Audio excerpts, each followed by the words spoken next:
Lumabo ba ang mata ng flower horn mo? Cloudy eyes disease ang tawag dito.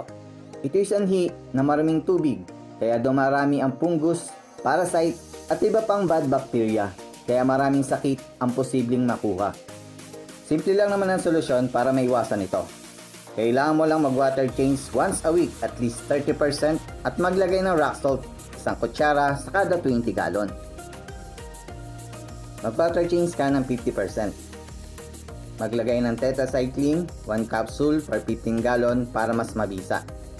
Take note, tunawin muna sa isang basong mainit na tubig ang tetracycline bago isalin sa tubig ng aquarium para mabilis humalo ang gamot sa tubig.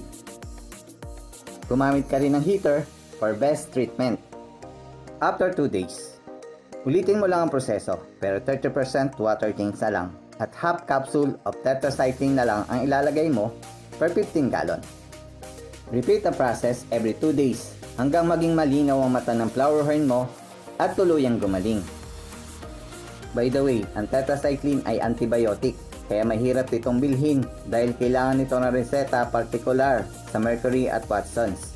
Kaya I suggest maghanap kayo sa maliliit na botika dahil hindi sila mahigpit sa pagbebenta nito. Ngayon kung wala talaga kayong makita, ang tetracycline ay available sa Shopee at Lazada. Kaya lang syempre, ilang araw pa ang lilipas bago ito i-deliver na maaring magpalala ng kondisyon ng flower horn mo. Kaya kung may mabibilang ka na malapit sa area mo, maghanap-hanap ka muna para maagapan ang sakit at di na lumala pa.